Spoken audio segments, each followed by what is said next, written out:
ನಮಸ್ಕಾರ. ಸಮಸ್ತ ಸಂಹಿತ ಚಾನೆಲ್ಗೆ ತಮ್ಮೆಲ್ಲರಿಗೂ ಮತ್ತೊಮ್ಮೆ ಸ್ವಾಗತ. ಕರ್ನಾಟಕದಲ್ಲಿ ಅಸಿಸ್ಟೆಂಟ್ ಪ್ರೊಫೆಸರ್ ಆಗಬೇಕು ಎಂದು ಕನಸು ಕಾಣುತ್ತಿರುವ ಅಭ್ಯರ್ಥಿಗಳಿಗೆ KSET 2026 ಇದು ಅಧಿಕೃತ ಸೂಚನೆಯನ್ನು ಬಿಡುಗಡೆ ಮಾಡಿದೆ. ಈ ಬಾರಿ KSET ಪರೀಕ್ಷೆಯನ್ನು KEA ಅಂದರೆ ಕರ್ನಾಟಕ ಪರೀಕ್ಷಾ ಪ್ರಾಧಿಕಾರ ನಡೆಸ್ತಾ ಇದೆ. ಹಾಗಿದ್ರೆ ನೋಡೋಣ ಬನ್ನಿ ಅರ್ಜಿ ಸಲ್ಲಿಕೆ ಹೇಗೆ ಇದೆ ಅಂತ. ಅರ್ಜಿ ಸಲ್ಲಿಕೆ ಯಾವಾಗ ಪ್ರಾರಂಭವಾಗಿದೆ, ಕೊನೆಯ ದಿನಾಂಕ ಯಾವುದು, ಯಾರು ಇಲ್ಲಿ ಅರ್ಜಿ ಸಲ್ಲಿಸಬಹುದು, ವಯೋಮಿತಿ ಇದೆಯಾ, ಅರ್ಜಿ ಶುಲ್ಕ ಎಷ್ಟು, ಪರೀಕ್ಷೆ ಯಾವಾಗ ನಡೆಯುತ್ತೆ ಮತ್ತು ಪರೀಕ್ಷೆಯ ಮಾದರಿ ಹೇಗಿರುತ್ತೆ, ಈ ಎಲ್ಲ ವಿವರವನ್ನು ನಾನು ಈ ವಿಡಿಯೋದಲ್ಲಿ ತಿಳಿಸ್ಕೊಡ್ತಾ ಇದ್ದೀನಿ. KSET ಎಂದರೇನು? Karnataka state eligibility test. ಕರ್ನಾಟಕದ ವಿಶ್ವವಿದ್ಯಾಲಯಗಳು, ಪದವಿ ಕಾಲೇಜುಗಳು ಮತ್ತು ಇತರೆ ಉನ್ನತ ಶಿಕ್ಷಣ ಸಂಸ್ಥೆಗಳಲ್ಲಿ ಅಸಿಸ್ಟೆಂಟ್ ಪ್ರೊಫೆಸರ್ ಹುದ್ದೆಗೆ ಅರ್ಹತೆಯನ್ನು ಪಡೆಯಲಿಕ್ಕೆ ಈ ಪರೀಕ್ಷೆಯನ್ನು ನಡೆಸಲಾಗ್ತಾ ಇದೆ. KSET ಪ್ರಮುಖ ದಿನಾಂಕಗಳು ಏನು? ಈಗಾಗಲೇ ಅಧಿಸೂಚನೆ ಆಗಸ್ಟ್ 10ನೇ ತಾರೀಕು ಬಿಡುಗಡೆಯಾಗಿದೆ. ಅಂದರೆ ಆನ್ಲೈನಲ್ಲಿ ಅರ್ಜಿ ಸಲ್ಲಿಸಲಿಕ್ಕೆ ಆಗಸ್ಟ್ 10ರಿಂದ ಪೋರ್ಟಲ್ ಓಪನ್ ಆಗಿದೆ. ಅರ್ಜಿ ಸಲ್ಲಿಸಲು ಕೊನೆಯ ದಿನಾಂಕ ಸೆಪ್ಟೆಂಬರ್ 5, 2026. ಶುಲ್ಕ ಪಾವತಿಸಲು ಸೆಪ್ಟೆಂಬರ್ 6, 2026 ಕೊನೆಯ ದಿನಾಂಕ. ಹಾಲ್ ಟಿಕೆಟ್ ಡೌನ್ಲೋಡ್ ಅಕ್ಟೋಬರ್ 1ರಿಂದ ಚಾಲು ಆಗುತ್ತೆ, ಅಕ್ಟೋಬರ್ 1, 2026ರಿಂದ. ಪರೀಕ್ಷೆ ಬಂದು ಅಕ್ಟೋಬರ್ 11ನೇ ತಾರೀಕು ಅಂದರೆ ಭಾನುವಾರ ನಡೀತಾ ಇದೆ 2026. KSETಗೆ ಯಾರು ಅರ್ಜಿ ಸಲ್ಲಿಸಬಹುದು? ಅತ್ಯಂತ ಮುಖ್ಯವಾದ ಪ್ರಶ್ನೆ ಇದು.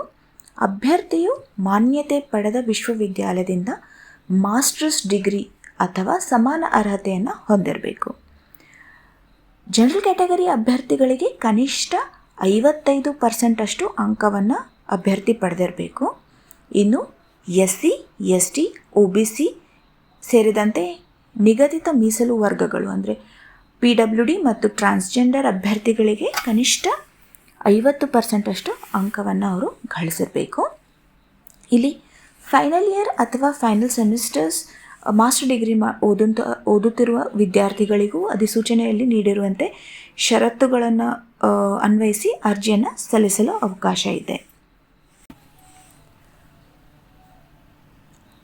ವಯೋಮಿತಿ ಇದೆಯಾ ನೋಡೋಣ.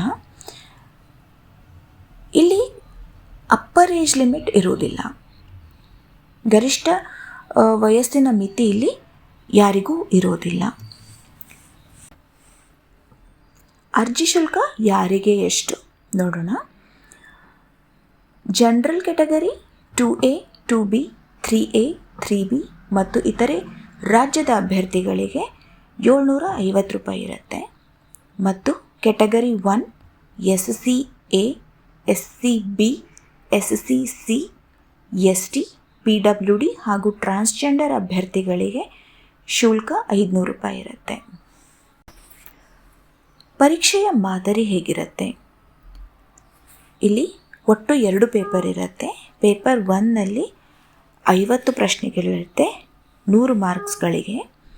ಇದು ಸಾಮಾನ್ಯವಾಗಿ teaching aptitude, research aptitude, reasoning, communication, general awareness ಮುಂತಾದ ಸಾಮಾನ್ಯ ಸಾಮರ್ಥ್ಯಗಳನ್ನು ಪರೀಕ್ಷಿಸುತ್ತೆ. ಪೇಪರ್ 2ರಲ್ಲಿ 100 ಪ್ರಶ್ನೆಗಳಿದ್ದು ಇದು 200 ಅಂಕಗಳಿಗಿರುತ್ತೆ. ಇದು ಅಭ್ಯರ್ಥಿ ಆಯ್ಕೆ ಮಾಡಿರುವಂಥ ಸಬ್ಜೆಕ್ಟ್ ಮೇಲೆ ಡಿಪೆಂಡ್ ಇರುತ್ತೆ. ಒಟ್ಟು ಇಲ್ಲಿ 150 ಪ್ರಶ್ನೆಗಳು, 300 ಅಂಕಗಳು. ಇದು 2 ಪೇಪರ್ ಒಂದೇ ಸಿಟ್ಟಿಂಗ್ನಲ್ಲಿಯೇ ನಡೆಯುತ್ತೆ. ಕ್ವಾಲಿಫಿಕೇಷನ್ ಮಾರ್ಕ್ಸ್ ಎಷ್ಟು? ಜನರಲ್ ಕ್ಯಾಟಗರಿ ಅಭ್ಯರ್ಥಿಗಳಿಗೆ 2 ಪೇಪರ್ ಸೇರಿ ಕನಿಷ್ಠ 40% ಬರಬೇಕು ಮತ್ತು ಮೀಸಲಿರುವ ವರ್ಗದ ಅರ್ಹ ಅಭ್ಯರ್ಥಿಗಳಿಗೆ 35% ಬರಬೇಕು.